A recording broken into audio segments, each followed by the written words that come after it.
নমস্কার। যুক্তি তর্ক সঙ্গে অর্কয়ে আপনাদের স্বাগত। আপনাদের সঙ্গে আমি অর্কপ্রভ সরকার। আমি কয়েকদিন আগে থেকেই বলে যাচ্ছি যে এবার খেলা দেখাবে ইডি। ইডি যে খুব তৎপর হয়েছে, কোমর বেঁধে নেমেছে, তার প্রমাণ কিন্তু আমরা পাচ্ছি। হয়তো আপনারা যেটা এক্সপেক্ট করছেন যে প্রভাবশালীদের ইডি গ্রেপ্তার করবে, সেটা এই মুহূর্তে হয়তো আপনারা সেই খবর পাচ্ছেন না, কিন্তু ওই যে বললাম, তথ্য প্রমাণ জোগাড় করে মালা গাঁথার কাজটা কিন্তু চলছে।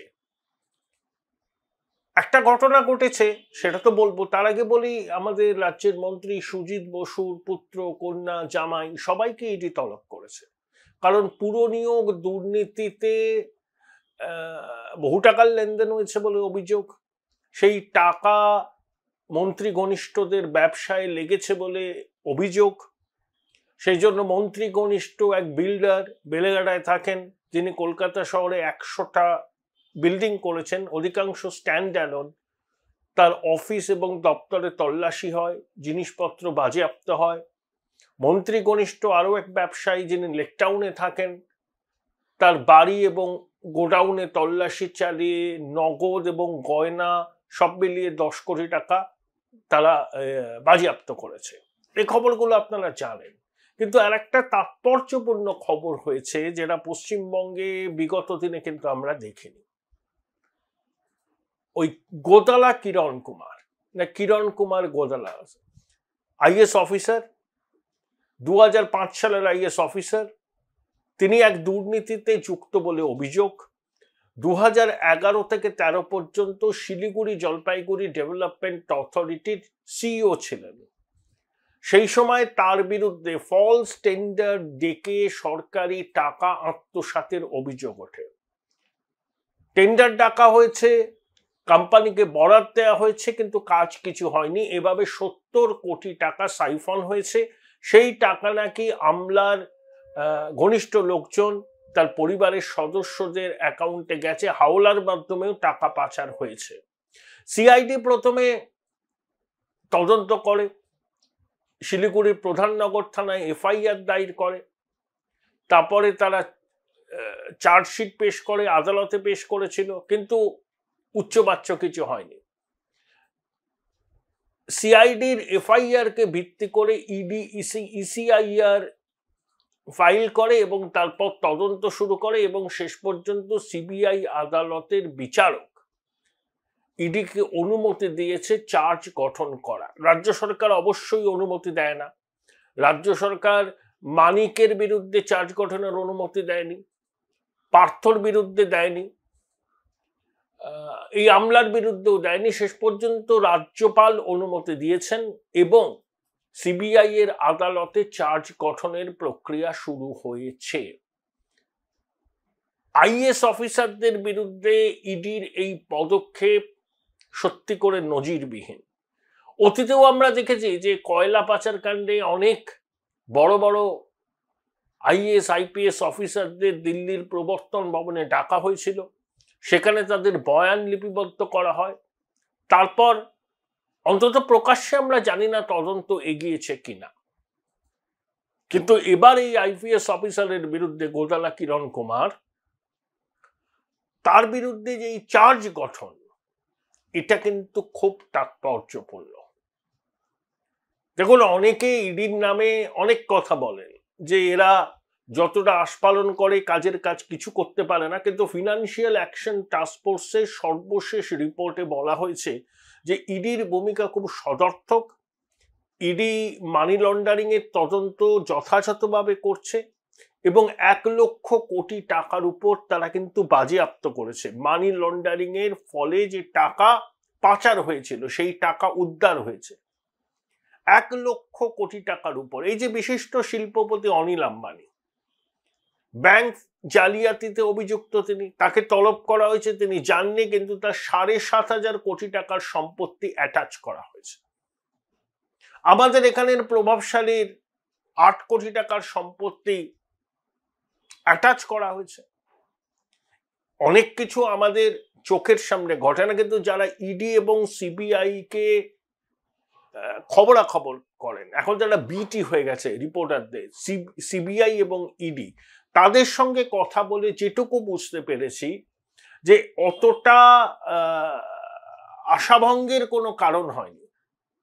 আমি সাধারণ মানুষকে তো দোষ দিচ্ছি না, তারা অধৈর্য হয়ে যান। তারা দেখছেন প্রভাবশালীদের বাড়িতে এজেন্সি যাচ্ছে, 16 ঘন্টা ধরে জিজ্ঞাসাবাদ হচ্ছে, ফাইল নিয়ে তারা বেরিয়ে যাচ্ছে, নগদ থাকলে বাজেয়াপ্ত করছে, সম্পত্তি অ্যাটাচ করছে, কিন্তু ওই গ্রেপ্তার করছে না। পশ্চিমবঙ্গের মানুষ এই দুর্নীতিবাজদের গ্রেপ্তারি চায়। সেটা যখন হয় না, তখন তারা ইডি বা সিবিআই এর বিরুদ্ধে অভিযোগ তোলেন। বামপন্থীরা মুহূর্তের মধ্যে হারে রেড়ে করে নেমে পড়েন। দেখেছো সেটিং, দিদিভাই এবং মোদিজির মধ্যে সেটিং, কিচ্ছু হবে না, কিচ্ছু হবে না। এই যে ন্যারেটিভ তারা তৈরি করছে, পরিকল্পিতভাবে করছে। সিপেমুল তো সিপেমুল অনেক রকম কাজকর্মের সঙ্গে যুক্ত, মানে কিভাবে একটা ভ্রান্ত ন্যারেটিভ তৈরি করে মানুষকে বিভ্রান্ত করা যায় এবং তৃণমূল বিরোধী ভোটটাকে ভাগ করে তৃণমূলকে সুবিধা করে দেওয়া যায়, এটা তাদের আদি এবং অকৃত্রিম লক্ষ্য। পশ্চিমবঙ্গের একটা বড় অংশের মানুষের পরিবর্তনের যে আকাঙ্ক্ষা, সেই আকাঙ্ক্ষাকে তারা মর্যাদা দিতে চাইছে না, বরঞ্চ পিঠে ছুরি মারতে চাইছে। বামপন্থীদের এই যে খেলা, কৌশল পাঠিত, দীর্ঘদিন ধরে তারা এটা খেলছেন। মুখে তারা খুব আস্ফালন করেন, আমরা তৃণমূল বিরোধী লড়াই করছি, আমরা রাস্তায় আছি, বাম জমানায় এরকম হয়নি, বিজেপি তৃণমূল মুদ্রার এপিট ওপিট। আসলে এইসব কথা বলে তারা যেটা করতে চাইছে, তৃণমূল বিরোধী ভোটটা এই প্রচারে বিভ্রান্ত হয়ে কিছু মানুষ যদি তাদেরকে দেয়, তাহলে আখেরে তৃণমূলের সুবিধা হবে। কারণ প্রতিষ্ঠান বিরোধী ভোট যদি ভাগ হয়ে যায়, তার ফায়দা সবসময় শাসক দল নেয়। এটাই কিন্তু বামপন্থীদের একমাত্র লক্ষ্য। তারা তৃণমূল জমানার অপসারণ চায় না, চায় না, আমি জোরের সঙ্গে বলছি, চায় না।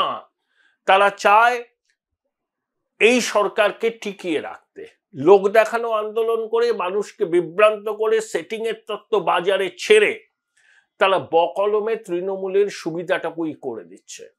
এই 2021 সাল থেকে তাদের এই খেলাটা শুরু হয়েছে, এখন সেটা বেআব্রু হয়ে গেছে। বামপন্থীরা জানেন কোনো অবস্থাতেই তারা ক্ষমতায় আসতে পারবেন না, তাদের ভোট আরো কমবে, আরো কমবে। কিন্তু যতটুকু থাকবে তাদের সংগ্রহে, সেটাকে তারা কাজে লাগাবেন তৃণমূলের স্বার্থ রক্ষার জন্য। কিন্তু এই আশা তাদের পূরণ হবে না। এবার মানুষও খুব সচেতন, মানুষের ক্ষোভ আছে, হতাশা আছে কেন্দ্রীয় এজেন্সির তদন্তের দীর্ঘসূত্রিতা নিয়ে।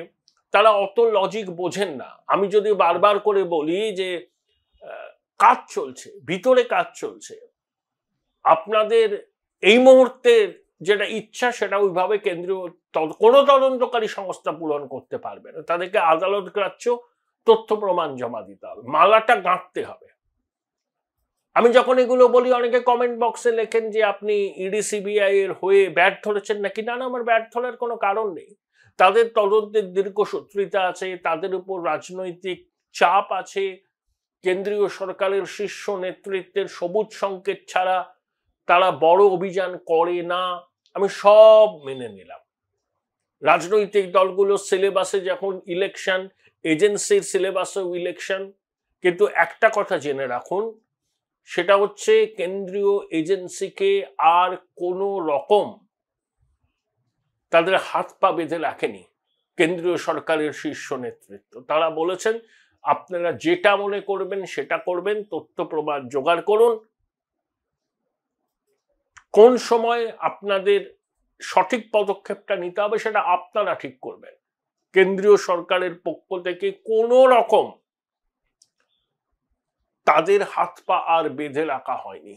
তাদেরকে বলা হয়েছে আপনারা আপনাদের মতো করে তদন্ত করুন, সেই তদন্তের যে অগ্রগতি হবে সেই অগ্রগতিকে বিবেচনা করে যে যে পদক্ষেপ আইনের কাঠামোর মধ্যে নেওয়া সম্ভব সেটা আপনারা নেবেন। এই বার্তাটা চলে এসছে। এই যে আইএএস অফিসার যে এখন মেদিনীপুরের ডিভিশনাল কমিশনার, অত্যন্ত ঘনিষ্ঠ নবান্নের, তার বিরুদ্ধে দুর্নীতির অভিযোগ উঠল। প্রথমে সিআইডি তদন্ত করলো, এফআইআর করেছিল, চার্জশিটও পেশ হলো, কিন্তু চার্জ গঠনের জন্য যে অনুমতির দরকার সেটা রাজ্য সরকার দেবে না। এটা কিন্তু আমরা বারবার দেখছি। পার্থর সময় দেয়নি, মানিকের সময় দেয়নি, অভিযুক্ত কোনো আমলা হলে তার বিরুদ্ধেও দেবে না। এরা নাকি দুর্নীতির বিরুদ্ধে একেবারে আপোষহীন যোদ্ধা আমাদের রাজ্যের শাসক দল। এরা চৌর্যবৃত্তির সাম্রাজ্যের যা পত্তন করেছে পশ্চিমবঙ্গের মাটিতে, সেটা ফুলে ফলে পল্লবিত হয়ে আছে। Join Indian Institute of Hotel Management now. Right choice, right decision. কিন্তু শেষ পর্যন্ত রাজ্যপাল অনুমতি দেওয়ায় চার্জ গঠনটা সম্পন্ন হচ্ছে। এরপর কি যাদেরকে ইডি দেখেছিল প্রবর্তন ভবনে, যাদের বয়ান নথিভুক্ত করেছে, তাদের বিরুদ্ধেও কি একই রকম অভিযানে নামতে চলেছে কেন্দ্রীয় এজেন্সি? নবান্নের অন্দর মহলে আলোড়ন তৈরি হয়ে গেছে যে একজন আইএএস অফিসার, তার বিরুদ্ধে শেষ পর্যন্ত চার্জ গঠন হচ্ছে। এই যে দুর্নীতির কথা বলা হচ্ছে, এ তো 70 কোটি টাকা বলছে, এ তো পিনাটস। কয়লা, বালি, গরু, কয়েক হাজার কোটি টাকা। কয়লাতে তো, বালি থেকে তো জাতীয় সম্পদ লুট হয়েছে। এই যে শরাব বলে যাকে ধরেছে ইডি, এই শরাব কিন্তু এক প্রভাবশালীর খুব ঘনিষ্ঠ। দক্ষিণ 24 পরগনাতে সে ক্রিকেট ক্লাব করেছে, তার উত্থান এই জমানায়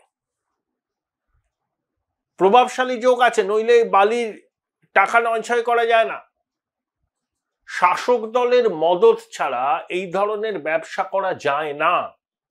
এতে সরকারের রাজকোষে ক্ষতি হচ্ছে, প্রাকৃতিক সম্পদ লুট হচ্ছে, এবং এই ব্যবসায়ীদের মাধ্যমে প্রভাবশালীরাও ফুলে ফেপে উঠছেন এবং তাদের বিভিন্ন পয়সায় এই দুর্নীতির টাকাকে লগ্নি করা হচ্ছে।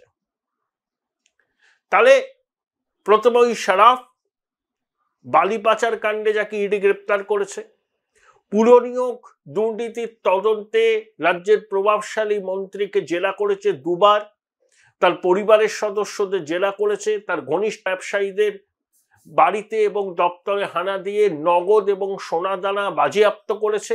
এরপর কি প্রভাবশালীদের পালা।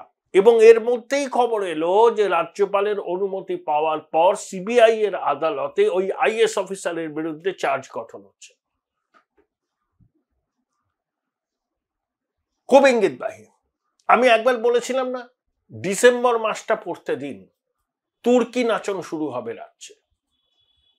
বলতে পারেন যে নির্বাচন এসে গেছে, সেই জন্য তো এসব হবেই, এর মধ্যে আর নতুন কি আছে অর্কবাবু? তারপর সব দেখবেন ধামাচাপা পড়ে যাবে।